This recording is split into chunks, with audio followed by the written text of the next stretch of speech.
Alright guys, welcome back to Formula 1 news and rest in peace the Papaya rules. Things went next level today with the McLaren drama. Oscar Piastri, the championship leader, furious not only with his clash with teammate Lando Norris at the start of the Grand Prix, but certainly the reaction of his team McLaren, even so much so that after the race was over, Piastri was not on the podium with the team celebrating their World Constructors' Championship. Are the gloves fully off now until the end of the season? That's certainly the way it looks based on Piastri's reaction today. Very much intrigued to your thoughts in the comments. Hit the like button if you enjoy. Subscribe if you're new as always. Not going to waste any time because I was at the swimming competition today. It's a video a little bit later than normal, so we're just going to dive straight in. The race begins. Russell gets a great start on the cleaner side of the track. Max does not, despite the soft tyres. It did look for a while that we might have a wet start here with some inters, but the teams were quite quick to realise that that didn't make much sense. But it did mean the track was a bit slippery. The odds of, let's say, incidents in the first few laps were seemingly heightened, and as a result of that, maybe that contributed to what we saw in not technically turn 1, really turn 2 to turn 3. So this is the moment, of course, that everyone's talking about. So let's just kind of run through it. Russell gets a good enough start. Piastri gives it a go alongside Max, but it's not enough. He's therefore wide, and Lando senses a great opportunity down the inside. This part perfectly fine, cuts the curb pretty aggressively, but both of the drivers are giving plenty of room. And then Lando sees an opportunity to go around the outside of turn 2. And this, I think, is a great move. And fair play to Lando for actually getting a good start for once. Now, I know this is controversial, and people will again critique his wheel-to-wheel racing. But Lando needed a big weekend here, and yes, he's only dented Piastri's lead by 3 points, but he has dented it by 3 points on a weekend where he needed to, and on a weekend where he didn't qualify as well as he probably feels like he should have done. He took the initiative, he made a very aggressive turn 1 move on his own teammate, the type of thing that Oscar did to him back in Monza last year, and fact of the matter is that Norris needs to do stuff like this if he wants to win the championship. So I commend the fact that he actually did it. So, and whatever you think about the outcome, this is the type of stuff that we want to see. Now, Norris makes a great pass around the inside. Of course, he's not fully ahead, they're nearly alongside. The reality is the racing rules at this point aren't too relevant because this is just a racing incident. The stewards are always going to look at it that way. It's lap 1, basically turn 1. The stewards are never going to really have an opinion on this. It's just hard racing, I think fair racing, but certainly controversial racing. So Lando at this point now has the inside for turn 3. I think he's well within his rights to, go ahead and basically take this position. I mean, on the entry to the corner, he's pretty much alongside, if not ahead of his teammate. But obviously Max Verstappen is also in the way, and the conditions are pretty tricky this lap 1. There's not too much grip to be flying around. So Lando goes in a little bit deep. He turns the wheel here, but actually clips the back of Max more than he would have liked to. And then he oversteers, of course, touches Piastri and bangs Piastri pretty hard. Now, Piastri's on board, this looks really bad, right? And it always will, right? From his on board, I mean, you can see Lando's moved a whole car length or a whole car width to the right of where he would want to be, which means he's taken a big shunt into the side of Piastri. Now, look, has he put Piastri into the wall? No, there was still enough room there. He managed to save it so Piastri would still be okay. And frankly, because Piastri was wider, he was going to get bad traction out of this corner anyway. Lando would probably have gone on to take the place. Lando does take the place. And look, this is, in my opinion, very hard, but fair racing, right? Yeah, does Lando momentarily lose control of the car here? Yes, he does. If this was several laps into the Grand Prix, maybe a conversation for the stewards, but lap 1, there's no conversation here. This is strong, aggressive racing. Personally, I think the type of racing that we want to see. But, and I don't think Piastri would have a problem with that, if McLaren weren't McLaren. But the issue is McLaren are McLaren, and they've done plenty of things in the last few rounds with regard to fairness and all sorts of other stuff. So McLaren have inevitably put themselves in this corner, and I think today's flashpoints and what may occur going forwards was frankly an inevitability of the way that McLaren were handling this title fight. So they come together. The driver who comes off worse is always in these scenarios, because McLaren have had so many team orders, so many like, oh, he got a bad pit stop, can you let him through please? So much of this. that inevitably, anytime their drivers do anything, the other guy's going to be on the radio, like what happened in Silverstone when Piastri was on the radio saying, hey, was the penalty fair? Can he give the place back and all this? That, of course, never happens. But the drivers are going to go on the radio and say, well, back at this race, you told me this, so in the interest of fairness or whatever. Now, look, the stewards deemed that incident to be fair. I think it was hard and fair racing. McLaren saw it the same way. The big drama was whether they would have seen it differently if it was a different driver in car number 4. Now, Lando actually got a bit of front wing damage, as you can tell here, for crashing into Verstappen. He carried that the whole race. Pretty interesting because we have seen black and white flags for similar things in the past. If I was Piastri, I'd have been on the radio saying, Lando's wing looks a bit dodgy, can we get this guy into the box? But Piastri was not happy with this, and I totally understand it. I think the incident itself, I think Piastri probably recognises, okay, he got me there. I don't know, that's how I feel it, as from what I believe the racing driver's perspective will be when they watch it back. But absolutely, Piastri is within his rights to come on the radio, given the way that McLaren have dealt with things over the last several rounds, and say, hey, do you think that was fair? He barged me out of the way. I was ahead going into this race. I should be expected to be the lead McLaren driver going over the first lap or so. That would be Piastri's expectation. So he says, are we just cool with Lando barging me out the way? They look at it and they say, the stewards think it's fine, we think it's fine, and it wasn't very team-like, he says. Now, of course, I don't think from Lando's onboard it was as bad as obviously it's going to look from Oscar's perspective, but there were loads of questions. I voted no in this poll because I don't think he should have given it back. But people were wondering, look, if that had been the other way around, would they have treated the drivers differently? People are starting to talk about these Papaya rules as Lando rules, right? Or Norris rules or whatever. Because people believe, and I think frankly this is true, Lando is the golden boy of McLaren. Now, does that mean that they favour him in their decisions? Not necessarily. But I do think that if Zak Brown could choose which driver of his would be world champion, he would choose Lando. Now, not like Zak Brown makes all the decisions. And I do also firmly believe that if the cars had been the other way around, if it was Piastri on the inside, Norris on the outside, I'm pretty confident, although not 100% confident, that they would have done the same thing. I'm pretty certain they would have done it. I think McLaren would have seen it the same way. Hard but fair racing, it is what it is. But if you're Oscar, you're sitting there in the car. A couple of rounds ago in Monza, Lando had a slow pit stop and you were asked to yield.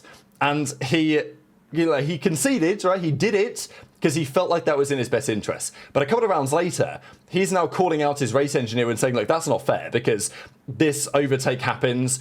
He doesn't feel like, given it was teammate on teammate situations, that what happened in lap 1 there was fair. The Papaya rules are meant to be just don't make contact. Well, okay, contact was made, so Piastri feels like it would be fair for the team to swap them around again.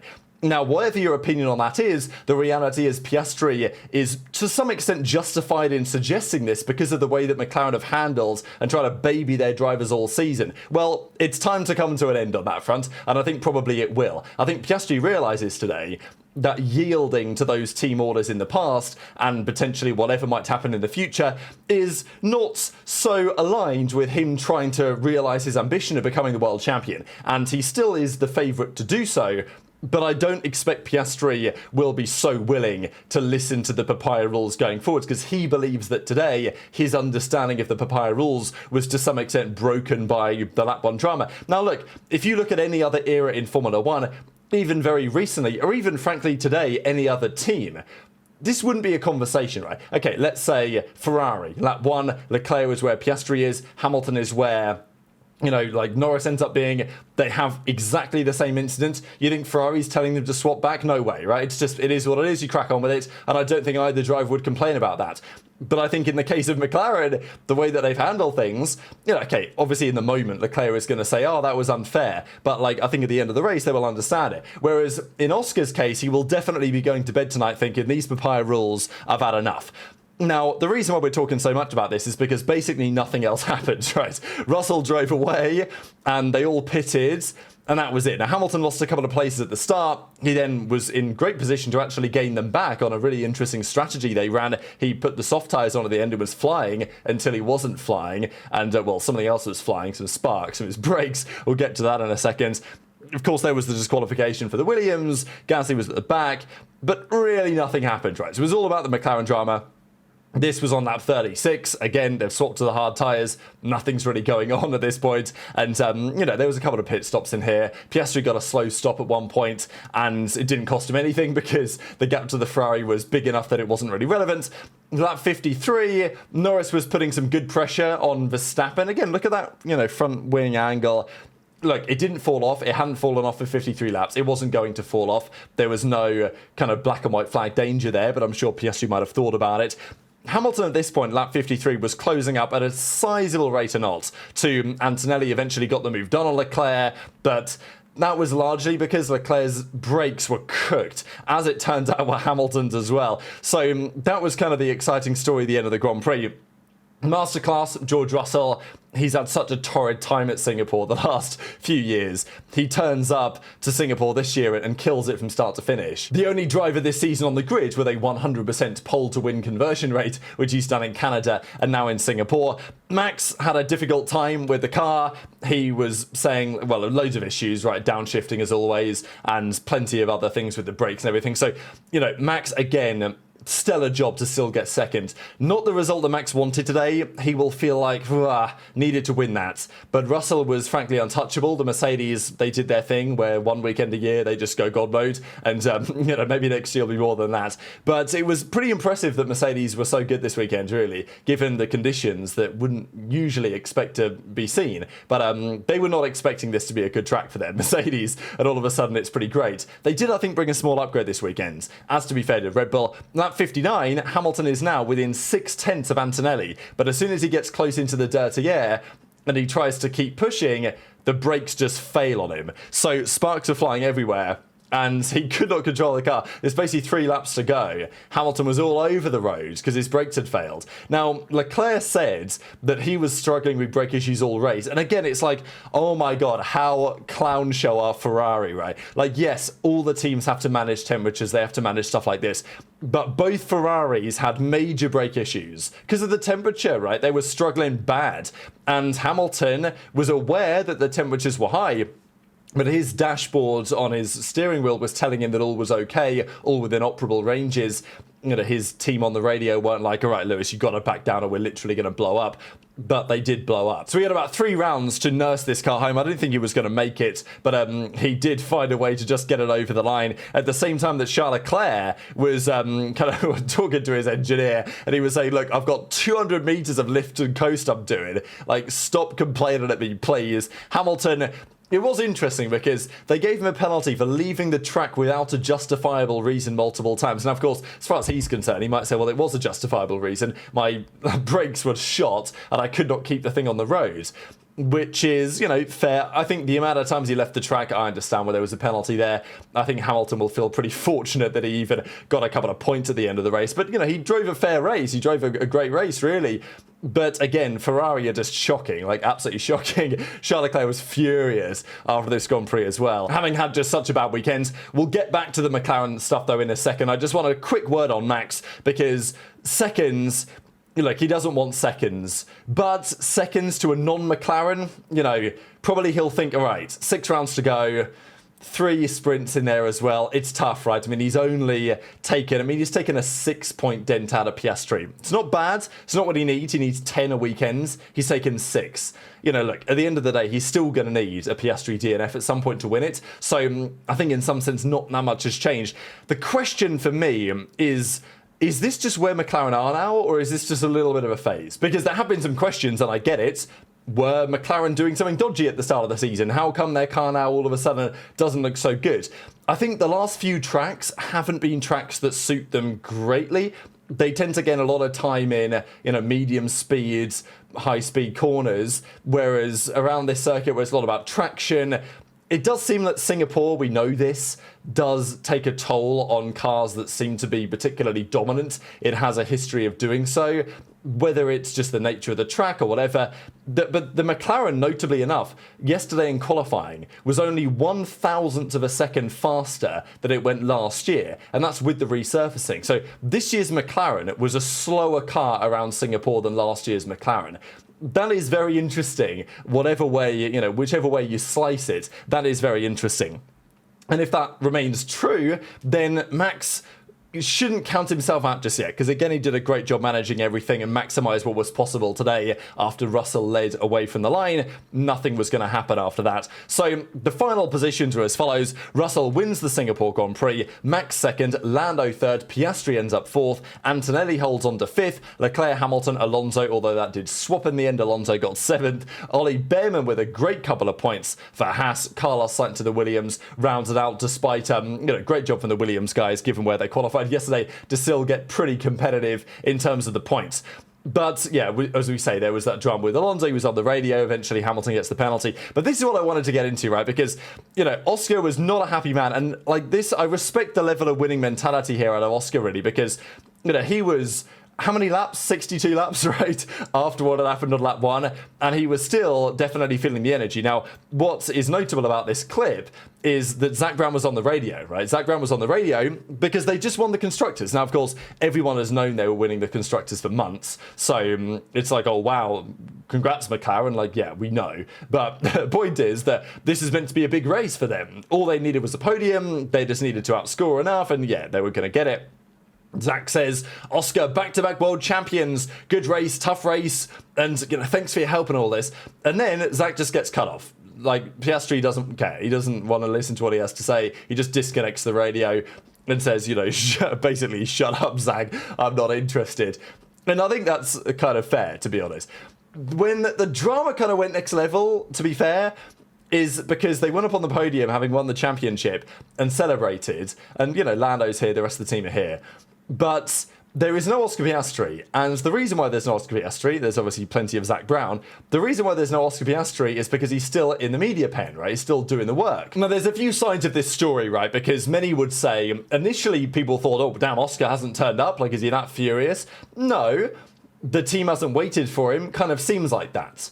But there's also, they did want to hurry this along because it's on the podium. They did celebrate together down in pit lane. So I don't know if there's too much in this. I don't know if Oscar will really be looking at this because, well, Oscar was looking at it, right? Here he is, watching the celebrations in the media pen while the team were up on the podium. So he must have some thoughts about it, right? Like, you remember in Singapore when Hamilton got the podium, whatever, and the Mercedes team just didn't turn up to celebrate or something? And he was like, guys, where are you, right? So maybe a little bit of that Oscar's thinking, damn, these guys, I'm the championship leader. I've done the most work for this team. And they're up on the podium celebrating without me.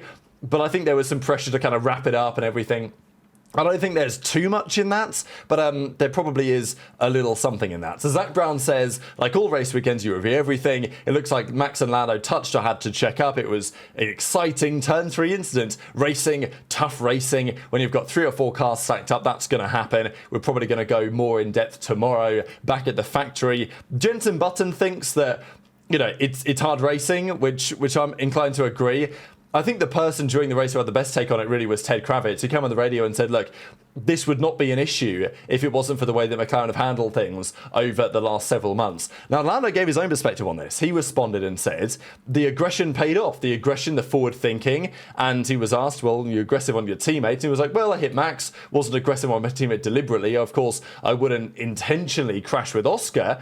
And he went on to say that, I'd never want to do that because then I've got to talk to you guys about it. But he did say this, I've still not seen it. I want to go and see it. But I think what I did was perfectly fine. If you think you can fault me for going on the inside and putting my car on the inside of a big gap, then yeah, you shouldn't be in Formula 1. I don't think there was anything wrong that I did. Of course, I misjudged it a bit how close I was to Max, but that's racing. Nothing happened otherwise, and I'm still convinced that I did the right thing. So, I think it was a fair response from Lando, right? It's hard, but it's fair racing. But it's also fair that Oscar Piastri says this Papaya rules bollocks has got to go. And I think that he should, and frankly, I think that he will in the next few rounds. If they tell him, oh, Lando's had a bad pit stop, can you give up your position again? Piastri's going to be like, you know what? I've had enough of you lot. I'll just focus on winning this championship, maybe. Especially because Max now feels, again, like a bit less of a threat for the championship. So, for the drivers anyway, just because he hasn't won today, he's still done very well. And it's not over yet for Max. But I think there's an argument that maybe it is just the 2 McLaren drivers after all. So very much intrigued to your thoughts in a comment. Max says, good weekends. Could have been better. He doesn't think it's going to be enough at this rate. Max is now 63 points behind. Lando's 22 points behind. Circuit of the Americas next up, with some sprint races to follow as well. So very much interested in your thoughts on all of this stuff in the comment section below. Hit the like button if you enjoyed, subscribe if you're new, take care, and I'll see you next time.